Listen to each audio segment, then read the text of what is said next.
Recording is on. Buenas. Bueno, vamos a empezar a ver un poquito el tema de cambio. Toda la temática de cambio está más bien orientada a la cuestión de cambio organizacional, pero bueno, por supuesto que si hablamos de organizaciones, como todos sabemos, estamos hablando de personas, de recursos humanos, el recurso fundamental de las organizaciones y por ende tenemos que pensar también en el cambio de una manera individual.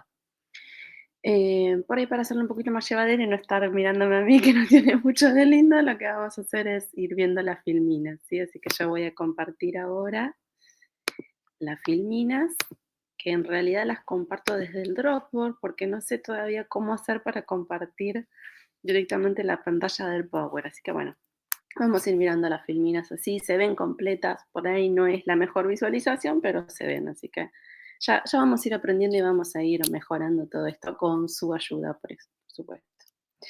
Bueno, cambio organizacional dijimos entonces. Y si pensamos en cambio, lo primero que tenemos que pensar es qué es lo que motiva el cambio.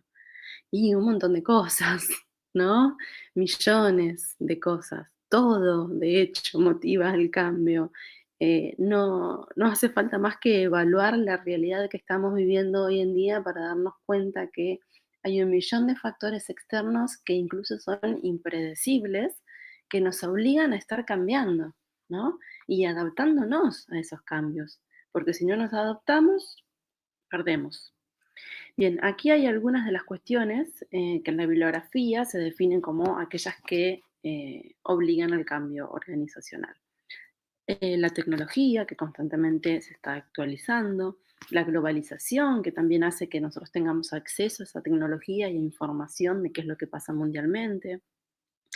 Las normativas cambiantes, en esto podría hablar horas sobre las normativas cambiantes porque hoy en día, bueno, con esto de la pandemia, el gobierno está constantemente sacando normativas nuevas para tratar de, nada, de hacerlo lo menos grave posible, digamos, los efectos que puede tener la pandemia. Y por eso es que está aprendiendo también, ¿no? Y va sacando normativa y saca una y la cambia y saca otra. Bueno, y yo desde mi parte profesional, lo que tiene que ver por ahí con contadora, estoy constantemente teniendo que adaptarme a esa normativa. Y tanto como yo, que soy una intermediaria, como por supuesto todo lo que tiene que ver con el comercio, con el empleador, así que bueno, las normativas cambiantes hoy en día son claramente una cuestión que marca el cambio organizacional. El acceso casi ilimitado a la información también, ¿no? Pensemos que hace 30, 35 años la gente no tenía acceso prácticamente a la información más que un periódico y hoy con las telecomunicaciones, con los celulares, con las PC, con internet, tenemos acceso prácticamente a toda la información, ¿no? Y o sea, no tenemos la capacidad de procesarla, pero tenemos acceso a esa información y eso constantemente también nos está obligando a cambiar. Y bueno, y como consecuencia, creo yo, de todo esto, la fuerza de trabajo, que también es cambiante. Ustedes seguramente han escuchado hablar de lo que denominamos los millennials, ¿no? Que son ustedes, básicamente, que son una fuerza de trabajo em, que no busca lo mismo que buscaban mis padres, por ejemplo, cuando iban a trabajar. Mis padres buscaban seguridad, buscaban darle un futuro a sus hijos, eh, ¿no? Tranquilidad por ahí. Y hoy en día un millennial no busca eso. Busca desafíos, busca el éxito, llamémoslo si queremos de alguna forma. eh, Busca, ¿no? La autosuperación. Bueno, todas esas cuestiones también obligan a las organizaciones a ir modificando su forma de trabajar.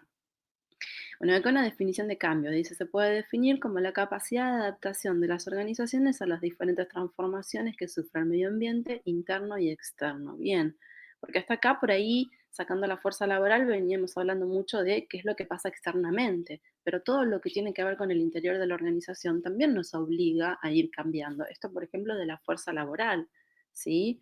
O bueno, o la aplicación de normativa. Lo vamos a ver nosotros como un claro ejemplo de esto, la aplicación por ahí de un sistema de gestión de la calidad, de una certificación, que es algo interno y que obliga a aplicar un montón de cambios. Y bueno, por lo tanto, es permanente, aunque a muchos nos cueste, yo soy una de esas. Y es el motor del progreso. Así que vamos por esa, es el motor del progreso y pensemos que cambiar es bueno. Bien, y para poder cambiar entonces tenemos que diseñar un cambio, ¿no? Y el cambio, o sea, es la idea, diseñarlo, liderarlo, tratar de aplicarlo de la mejor forma posible.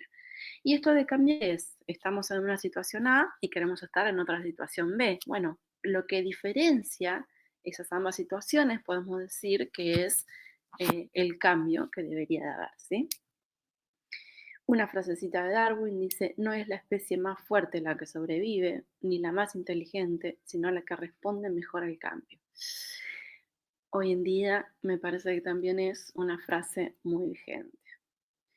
Bien, y decíamos entonces que el cambio, la transición era pasar de una situación A a una situación B, una situación A en la que teníamos orden, estábamos tranquilos, teníamos todo definido, sabíamos cómo hacer todo, qué era lo que se esperaba de nosotros, y de pronto tenemos que cambiar a una situación B que desconocemos, que no sabemos si va a funcionar, no sabemos cuáles van a ser sus resultados, no sabemos si nosotros como personas nos vamos a poder adaptar a esa situación, ¿no?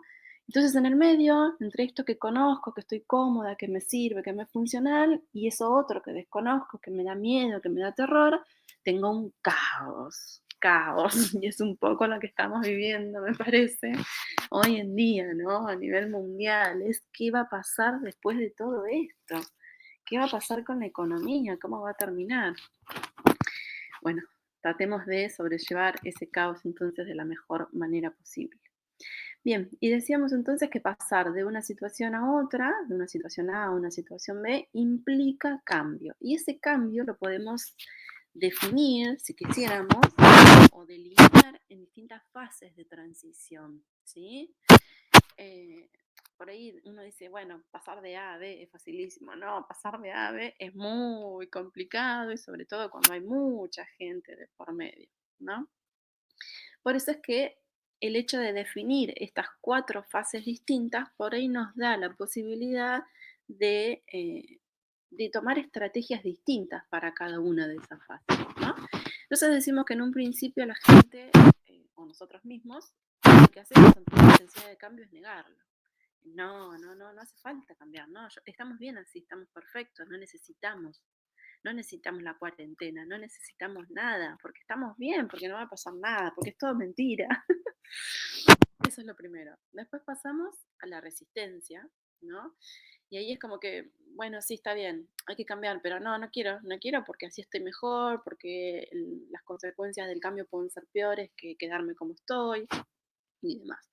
Después pasamos a una etapa de exploración, donde, bueno, de a poco voy investigando, ¿no? Voy aprendiendo, voy analizando, a ver, bueno, qué es lo que pasa y qué es lo que puede pasar si quedo así. Es como que ya empiezo a querer ver la situación como realmente es. Y después, una vez que ya estoy aplicando el cambio, llego a una situación de decir, bueno, a ver, ya está, estamos comprometidos con esta situación, sabemos que necesitamos cambiar, que necesitamos adaptarnos, y eso me compromete a mí con esa necesidad del cambio y con su implementación. Y pasando de estas 4 fases, lo que lograremos es esa situación que en un principio la veíamos como peligrosa, la vamos a terminar viendo como oportunidad. Y eso es lo que pretendemos hoy en día.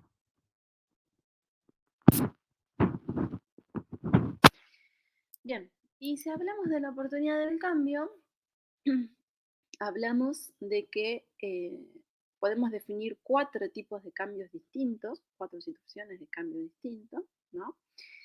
Que son en función del grado del cambio, ¿sí? De si es ajustes pequeños lo que necesitamos o si es una transformación mayor, y por otro lado de la oportunidad de cambio, ¿no?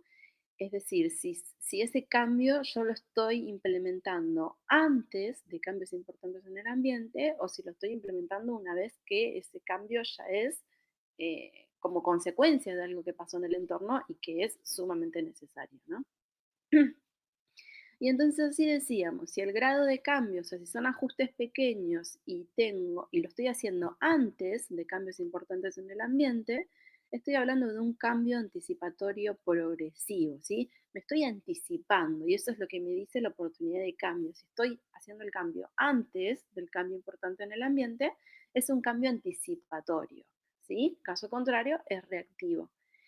Y en función del grado del cambio, si son ajustes pequeños, puedo hacer un cambio progresivo. En cambio, si es una transformación mayor, es un cambio directamente radical, ¿no? Bueno, acá podríamos pensar cada uno de nosotros esta situación que estamos viviendo actualmente en el país, en cuál de estos 4 cuadrantes eh, la podemos ubicar, ¿no? Hay muchas cuestiones para evaluar, me parece, por ahí es difícil decir uno, ¿no? Sí que es radical, me parece que de eso no hay mucha discusión. Por ahí el regreso a la vida normal va a ser progresiva, ojalá. Eh, y bueno, ¿y es anticipatorio o es reactivo? Sí, ahí se los dejo a su criterio, diría una famosa conocida. Bueno, sigamos, continuemos. A ver si el Dropbox nos termina de bajar la filmina. Bien, ahí vamos. Bueno, de paso para que descansen un poco. Bien, y acá estamos entonces ante la frecuencia del cambio. Dice, el medio actual y futuro será cada vez más complejo, inestable, turbulento, más difícil de concebir, ya lo creo, de predecir, ni sin dudas, y de acompañarlo. Dado que a medida que crece la frecuencia de cambio, también crecen los problemas, por supuesto, porque cambiar no es fácil. Cuanto más complejos son los problemas, más tiempo se emplea en resolverlos y al aumentar los problemas y la complejidad, el tiempo de resolución será cada vez más insuficiente. O sea que se requiere un cambio cada vez más rápido, pero como ese cambio es constante y es cada vez más profundo, a su vez nos lleva más tiempo, ¿sí? Con lo cual estamos viviendo en una encrucijada. Por esto es que es tan importante pensar en la necesidad del cambio y en cómo podemos gestionarlo de la mejor forma posible. Dice, quien no domina el ritmo de cambio que caracteriza nuestro tiempo no podrá evitar fracasos de adaptación y hasta aniquilamientos de instituciones y valores. Media fuerte la palabra, pero me parece que es totalmente aplicable. Aquí una frase, dice, el cambio no solo afecta a las organizaciones, sino también a cada una de las personas consideradas individualmente, es lo que decíamos en un principio de la charla. Las organizaciones están formadas por individuos y no se puede esperar que con acciones de estrategia organizacional se logre aumentar la flexibilidad de cada uno de esos individuos, ¿no? Si los individuos que lo integran no logran aumentar sustancialmente su capacidad de cambio al mismo tiempo. Por esto que decíamos que cuando hablamos de cambio, hablábamos de cambio organizacional, pero no por eso podíamos dejar de hablar de cambio en la persona, ¿no? Individual. Es por eso que acá vemos 2 tipos de resistencia, una resistencia individual al cambio y en la filmina siguiente vamos a ver una resistencia organizacional. La resistencia individual al cambio básicamente puede ser porque lo que ya venimos haciendo se ha convertido en un hábito y ustedes seguramente la han escuchado a Lucecita hablar de hábitos y decirles de que tiene que ver con una estructura mental, ¿no? Que tiene que ver también con una cuestión biológica del cerebro, que el cerebro del humano directamente nos lleva a ir repitiendo esos hábitos porque es una de las cuestiones que nos ayuda a ahorrar energía, ¿no? Entonces imagínense que si es una cuestión biológica el hábito, qué difícil que es modificarlo, ¿no? Porque tenemos que cambiar biológicamente la conformación y el accionar de nuestro cerebro. No es fácil, es muy difícil. Pensemos de hecho en, bueno, hay otras cosas también de por medio, ¿no? Pero pensemos en el cigarrillo, ¿no? O en cosas incluso más dañinas. Y uno dice, ¿por qué es tan difícil? Sí, está bien, ¿no? Es difícil porque tienen químicos y demás que ayudan a que sea difícil, pero también es difícil porque uno tiene el hábito de hacerlo. El cerebro lo hace solo, lo hace en automático. Bueno, eso es una de las cosas que dificulta el cambio. Los factores económicos también, porque la situación como está desarrollada hoy me da cierta seguridad económica y si cambio no sé qué es lo que va a pasar con esa economía, ¿no? O sea, la distribución de los recursos está en función de cómo se hacen las cosas hoy. Y si cambia cómo se hacen las cosas hoy, probablemente va a cambiar también la distribución de esos recursos. y eso está ligado también con la seguridad de la situación actual que tengo. Bien, em, después cuestiones que tienen que ver con la personalidad. Hay personas que, digamos, están más predispuestas a cambiar y otras que no. Yo estoy dentro de las que no, que tienen que ver con por ahí con la formación profesional o no, con la personalidad, ¿no? Con lo individual de cada uno. Hay gente que le gusta, que le parece un desafío y que está genial, y hay otra gente que dice, no, yo no quiero cambiar, déjame así, estoy bien. Entonces, tenemos que pensar y tenemos que analizar qué tipo de personas tenemos en la organización, porque en función de quiénes sean esas personas y de qué personalidad justamente tengan, van a ser las estrategias que tenemos que implementar. Y seguramente una estrategia destinada a cada uno de esos distintos tipos de personalidades que tenemos dentro de la organización. Perdón el ruido que estaba chupando en la compu porque se me quedaba sin batería. Bien. Entonces, bueno, después una cuestión de percepciones, ¿no? Esto tiene que ver con, si ustedes se acuerdan en la organización que veíamos los errores comunes en la toma de decisiones, uno de los errores comunes era ver de la situación aquello que me convenía. O sea, veo parcial cuál es la situación actual. Lo veo parcial, esa parcialidad es porque veo lo que me conviene, dicho como normalmente uno lo escucha, ¿no? Bueno, después el temor a lo desconocido, ¿no? Es esto que decíamos hoy, ¿qué es lo que va a pasar? Está bien, bueno, hay que cambiar, pero ¿y qué es lo que va a pasar con este cambio? ¿Qué es lo que va a pasar de aquí a 3 meses en el mundo? Bien, y después las amenazas al poder y la influencia, ¿no? Que por ahí tiene que ver con lo que decíamos antes de los factores económicos.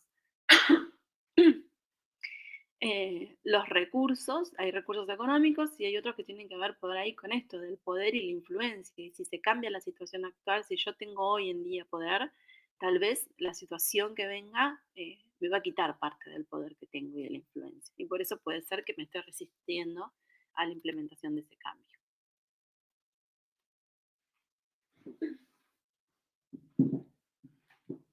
Bueno, y seguimos con la filmina siguiente. Vamos a ver si Dropbox la descarga. Como verán, está un poco lento el tema de internet por esta zona. Bien, entonces acá decíamos que íbamos a hablar de la resistencia individual y de la resistencia organizacional al cambio. Todas estas resistencias individuales que estábamos hablando, si hablamos de una organización, hablamos de que muchas de ellas se pueden, digamos, aumentar, ¿no? Porque estamos hablando de gente, todos con la misma situación. Sería lo contrario de sinergia, digamos. Bien, y dentro de estas situaciones de resistencia organizacional al cambio, una puede ser el enfoque limitado del cambio, ¿no? Es que por ahí la necesidad de aplicar un cambio se esté viendo exclusivamente en un sector de la organización, que podría ser en un departamento, ¿no? O sea, por ejemplo, no sé, el área de marketing visualiza que hace falta cambiar la forma de hacer las cosas dentro de la organización, pero es el único área que lo está viendo porque tal vez es el único área que tiene contacto con el cliente, ¿no? Entonces es difícil cambiar toda una organización cuando los que están viendo la necesidad del cambio es solamente una parte de la empresa. Bien, después la amenaza a la experiencia, lo mismo que hablábamos hoy en individual, también a nivel organizacional, ¿no? Cada uno de los departamentos que tienen que implementar un montón de cambios y que hacer las cosas distintas, esos cambios amenazan a la experiencia que tienen en hacer las cosas. Yo así las hacía bien, las sabía hacer. De la nueva forma, las voy a saber hacer también. Después la inercia estructural, ¿no? Esto que hablábamos nosotros en la organización de la estructura de una empresa, de una organización, y que veíamos distintos tipos de estructuras que eran mucho más rígidas, y después veíamos otro tipo de estructuras que eran un poco más flexibles, ¿no? Las estructuras de redes y demás. Cuanto más dura sea la estructura de una organización, más resistencia va a tener esa organización al cambio. Bien, después amenaza las asignaciones de recursos ya establecidos también, ¿no? Esta posibilidad de perder recursos, poder o influencia en función del cambio que se va a implementar. Y la inercia del grupo tiene que ver con que es más difícil cambiar una visión grupal que una individual.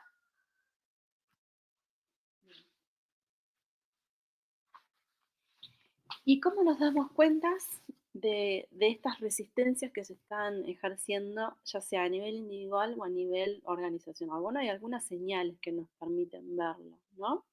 De resistencia individual, las quejas, esa gente que está constantemente quejándose, esa gente que comete errores, ¿no? Los disgustos, la mala onda, digamos, la terquedad, esto de no, esto es así, así, así, la apatía y la ausencia por enfermedad. Por ahí de todo esto, lo más fácil de medir, digamos, es las quejas y la ausencia por enfermedad.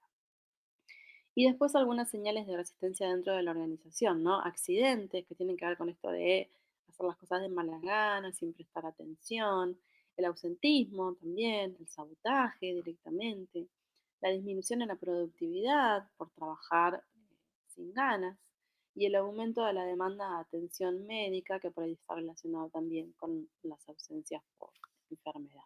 Algunas cuestiones que por ahí nos ayudan a darnos cuenta de que está habiendo resistencia dentro de la organización al cambio. Igual la idea es no llegar a visualizar estas señales de resistencia, sino pensar antes de implementar el cambio, qué tipo de cambio es el que tenemos que implementar, qué gente es la que va a tener que cambiar y ver una estrategia para aplicar ese cambio de la mejor forma posible, ¿no? Y si hablamos de estrategia para el cambio, hablamos de dos artículos que tienen ustedes en el Moodle, en la bibliografía, ¿no? Los dos artículos, esperen que yo les voy a mostrar, lo pueden hacer ustedes también, pero bueno, yo ya lo hice, por eso se los muestro yo. Es la búsqueda directamente de quién es el autor de estos artículos que nosotros les subimos en el Moodle. Es John Kotter, es un reconocido, eh, nada, dice profesor de liderazgo y bueno, y escritor de varios artículos, que de hecho es profesor en Harvard y los artículos están hechos en la editorial de Harvard. Y bueno, tiene un montón de cosas y es como una eminencia en lo que es cambio y liderazgo que está asociado al cambio, ¿no? Bueno, volvamos a la pantalla del Dropbox, entonces, para marearlos un poquito, así no se aburren tanto. Vamos de vuelta a la pantalla del Dropbox. Ahí estamos. Bien, decíamos entonces que las estrategias para el cambio, esperen, me fue, ahí estamos, que hay tres cuestiones fundamentales que tenemos que evaluar a la hora de aplicar el cambio. Uno es analizar los factores situacionales, ¿no? Es esto que tiene que ver con, bueno, ¿qué tipo de cambio necesitamos aplicar? Bien, ¿y a quién le tengo que aplicar ese cambio? Bien, y eso tiene que ver en función de qué, de analizar qué tipo de resistencia se puede llegar a dar. ¿Sí? Lo estoy previendo, lo estoy evaluando antes de aplicar el cambio. Es decir, bueno, a ver, si yo quiero hacer esto, quiero cambiar esto, ¿a qué personas afecta este cambio? ¿No? ¿Y qué tipo de resistencia puedo llegar a tener? ¿Y qué tanta resistencia puedo llegar a tener? Y entonces ahí puedo llegar a identificar que hay ciertos sujetos que pueden ser iniciadores de la resistencia. Entonces tengo que evaluar qué poder tienen esos sujetos también de influencia sobre el resto de la organización. Después dice necesidad de información y energía para implementar el cambio. Ven, antes de aplicarlo tengo que ver qué información necesito, qué recursos necesito para aplicar este cambio. ¿Los tengo? ¿Sí? ¿Los tengo a disposición? ¿Los puedo tener? Porque si estoy empezando a realizar un cambio sin los recursos necesarios, puede llegar a ser caótico. ¿Sí? Entonces todas estas cuestiones las tengo que analizar antes de comenzar con ese cambio. ¿Y qué es lo que está en juego, ¿no? En este cambio? ¿Qué es lo que se puede perder y qué es lo que se puede ganar? Bueno, después, en función de esta situación, de estos factores situacionales, puedo determinar cuál es la velocidad óptima del cambio, ¿no? Que ahí podemos pensarlo como una línea del tiempo y pensar que tengo en un extremo un cambio que es totalmente lento y en el otro extremo un cambio que es eh, repentino, ¿bien? Entonces puedo pensarlo no como un extremo o en el otro, sino como en qué punto dentro de esa línea es el que yo estoy necesitando para poder aplicar ese cambio y llevarlo de la mejor forma posible, ¿no? No, y después, en función de esta información que he relevado, tomar en cuenta cuáles son los métodos para generar la resistencia. Y acá el autor nos brinda 6 métodos distintos para, eh, para tratar de vencerla, ¿no? Vamos a empezar de lo más lindo, lo que suena mejor y lo que se supone que uno debería de tratar de aplicar, ¿no? La educación y la comunicación. Bien, es fundamental, si quiero que la gente cambie algo, enseñarles cómo tienen que hacer eso y comunicárselo. No puedo de un día para el otro cambiarle la forma de hacer las cosas a una persona, cambiarle un sistema en una computadora sin contarle qué es lo que va a pasar anteriormente y sin enseñarle a usar ese sistema. ¿Sí? ¿Y esto cuándo? Y bueno, cuando por ahí el análisis es medio inexacto, el análisis de toda esta situación, ¿no? Y yo no sé muy bien qué es lo que va a pasar, no sé quién se va a resistir, no sé qué tan rápido tiene que ser el cambio. Bueno, entonces puedo comenzar con educación y comunicación. ¿Y cuál es la ventaja? Y la ventaja es que la gente o aquella persona que se ve afectada por el cambio, en un principio va a estar de acuerdo y va a ayudar a su implementación. ¿Y cuál es la desventaja? Y lleva mucho tiempo. Después, por otro lado, la participación y el compromiso también, ¿no? La desventaja es igual que la educación y la comunicación, nos puede llevar mucho tiempo aplicarlo, pero el hecho de que la gente participe y se comprometa con ese cambio nos ayuda justamente a que lo lleve adelante y a que incluso pueda contagiar a otros compañeros para también tratar de meterlos dentro del mundo del cambio, digamos. ¿Y en qué situación cuando falta información a los iniciadores y los demás tienen poder? Es decir, cuando yo no sé quién es el que inicia la resistencia o el que puede llegar a iniciarla, y cuando en realidad capaz que no puedo ni siquiera identificar a una persona porque todos los que se ven afectados por el cambio tienen exactamente el mismo poder. ¿No? Bueno, entonces el hecho de hacer participar a la persona me ayuda a comprometerlo con el cambio, ¿sí? Esto de que puedan tomar sus propias decisiones y que participen de todo el proceso, que el proceso de cambio no sea algo que viene impuesto y que no pueden modificar, no pueden rechazar, no pueden hacer nada, ¿sí? Porque creo que es una de las peores situaciones que puede haber si yo quiero aplicar un cambio y lo estoy dando así como obligatorio, sin opción de que la gente participe y que me diga cómo es la mejor forma para ellos para adoptarlo. Bien, otra metodología, la facilitación y apoyo. Esto es cuando hay algunos problemas de adaptación, ¿no? Eh, bien, facilitación y apoyo tiene que ver con, bueno, con facilitarle a esa persona que tiene que cambiar la forma de ser el cómo cambiarlo, ¿no? El cómo hacerlo bien y estar ahí constantemente para apoyarlos, para respaldarlos. Lleva tiempo y es costoso y aún así puede fallar, porque yo le puedo dar todos los medios, los puedo estar ayudando, los puedo estar apoyando, pero hay situaciones donde eso no me asegura el éxito. De hecho, ninguna de todas las estrategias que vemos, al igual que en organización, nos aseguran el éxito, pero bueno, nos dan tips, digamos, de qué es lo que nos conviene hacer para determinadas situaciones. Bien, otra metodología entonces sería la negociación y el acuerdo. Bien, y este dice cuándo, y cuando alguien perderá con el cambio y tiene poder. Bien, yo sé que hay alguien que esta situación nueva que vengo a plantear no le conviene, y esa persona a la que no le conviene tiene poder sobre la organización y sobre las personas. Entonces, lamentablemente, tengo que ir a negociar. Y sí, bueno, por ahí va a ser fácil, pero me puede salir muy caro, ¿no? El negociar algo con esa persona para poder implementar el cambio. Otra metodología es la manipulación y la cooptación. Bueno, acá ya cuando no me queda otra, puedo ir a manipular a este agente de resistencia, digamos, que va a ser una solución rápida seguramente, pero a futuro me puede llegar a traer muchos problemas porque estoy manipulando a una persona, ¿no? Con todo lo que tiene, la manipulación. Y la cooptación, que sería algo así como la cooperación, pero sería la cooperación, pero también no con un costo, digamos. Bien, y después por último, la coerción. Es, bueno, ya está, listo, se hace esto. Es rápido, es peligroso, por supuesto, Pero bueno, es bueno en situaciones donde la rapidez de la aplicación del cambio es fundamental y donde tengo el poder, por supuesto, para hacerlo, ¿no?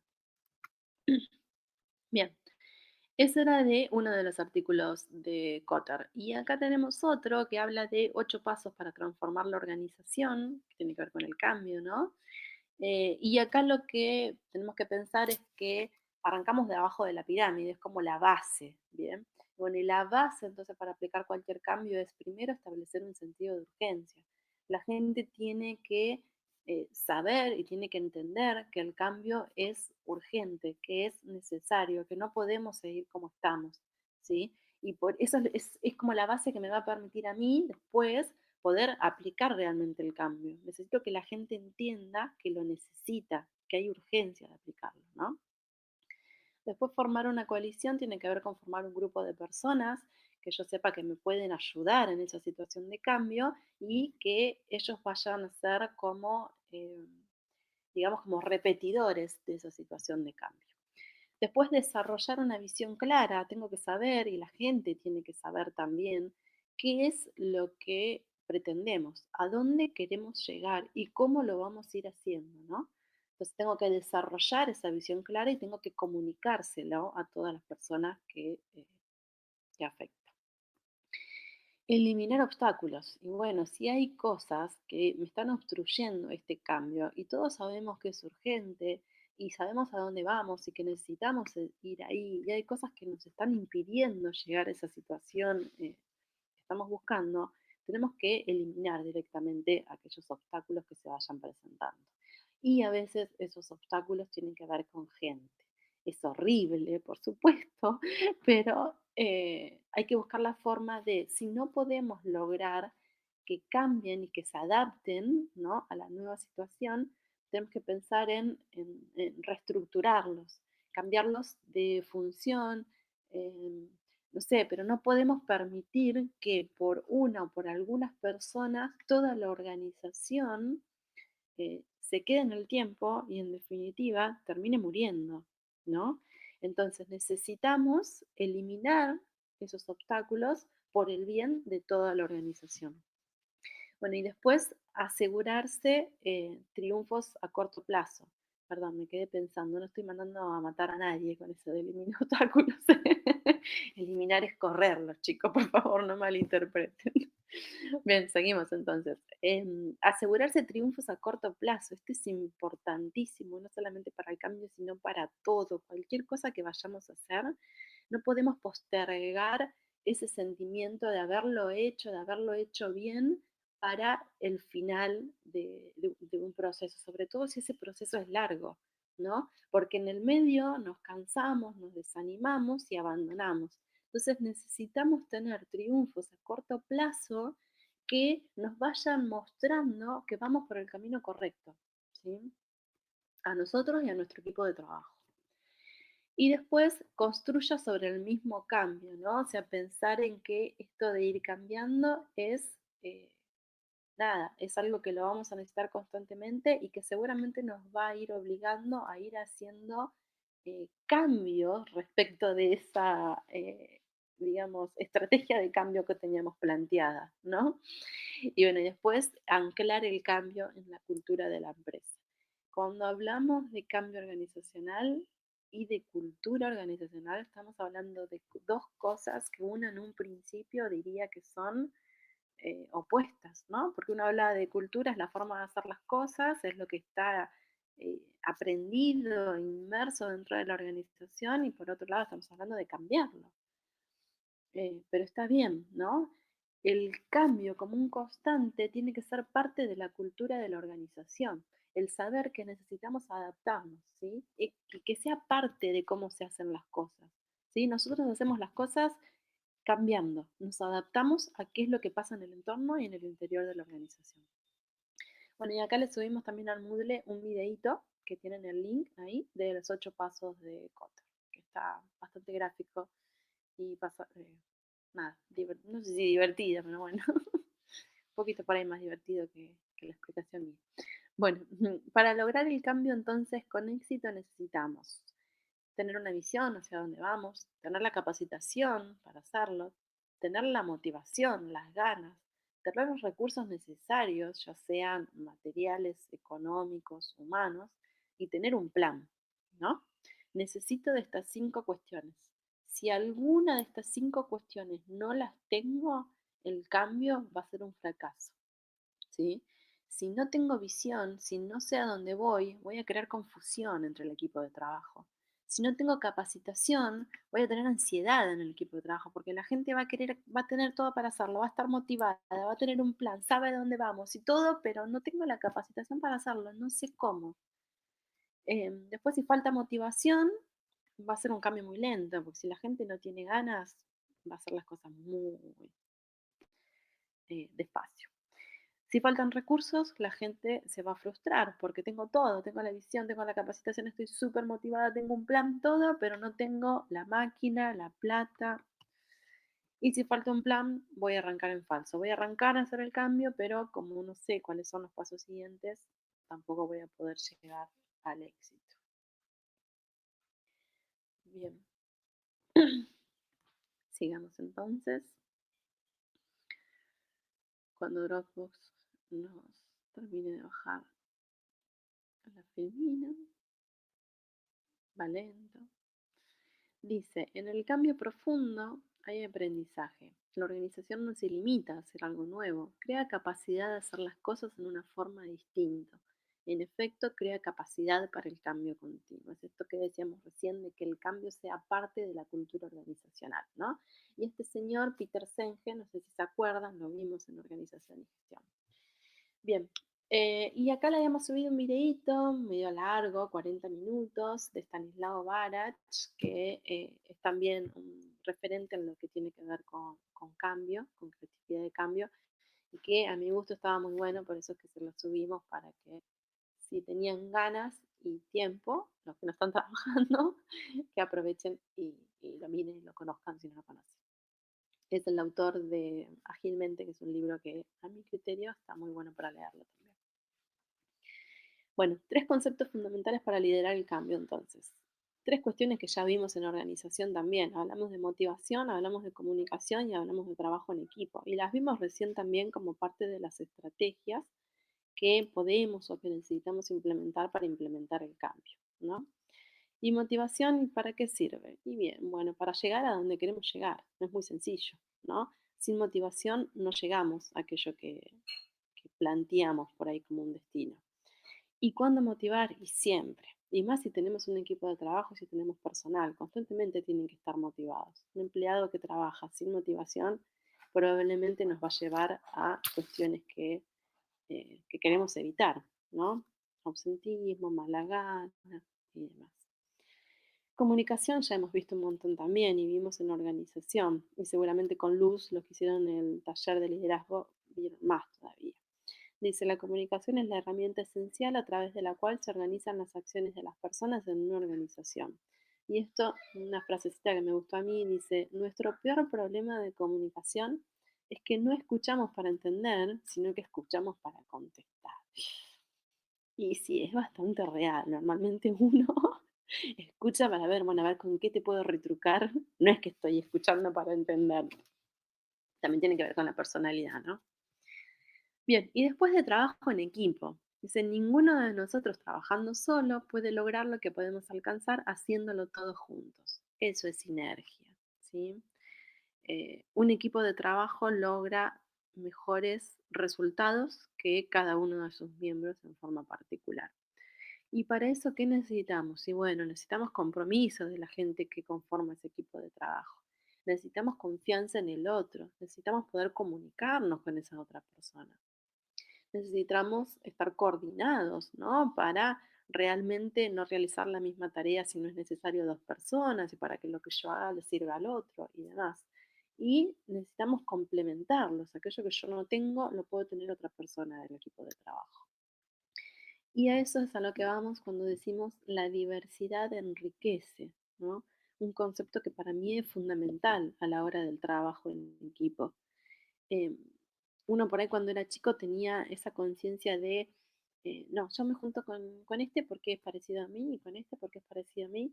Y la realidad es que juntándonos exclusivamente con la gente que piensa igual que nosotros, nos estamos perdiendo un montón de visiones distintas del mundo, ¿sí? Entonces la diversidad realmente enriquece, ¿sí? Esto de complementarnos, de trabajar con alguien que es totalmente distinto, porque entonces podemos cubrir más aspectos de una misma situación. Bien, y bueno, esto se lo habíamos dejado para que lo lean, hablábamos del cambio de paradigma, ¿no? Decíamos hoy más que nunca, en el contexto que nos toca cursar esta materia, podemos decir que estamos ante un cambio de paradigma.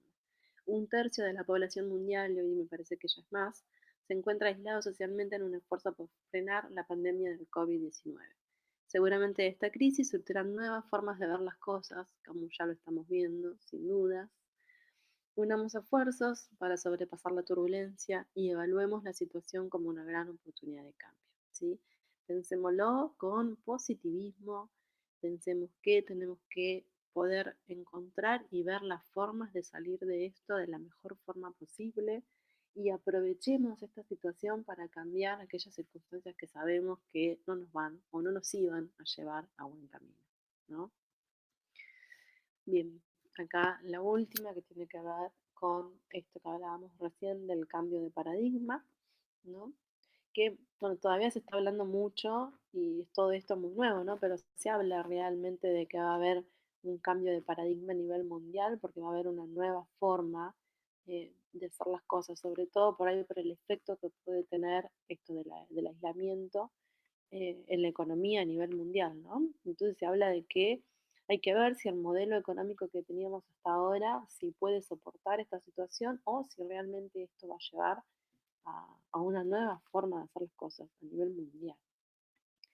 Bien, en este grafiquito vemos la rutina, ¿no? Que es el paradigma actual, perdón, y tenemos un paradigma deseado, que es aquello a donde queremos llegar, es una nueva rutina, y en el medio tenemos una zona de turbulencia. Lo mismo que veíamos en la primer filmina con la cabecita que tenía un caos, con todo desordenado dentro de la cabecita, bueno, esto es lo mismo, ¿sí? Pero esto está visto por ahí a nivel más amplio, digamos. Y esta zona de turbulencia puede ser por un periodo de tiempo que puede ser mediano o largo, ¿sí? Así que esto va para rato. Los efectos de esta situación van para rato. Pero bueno, lo importante es esto que decíamos, ¿no?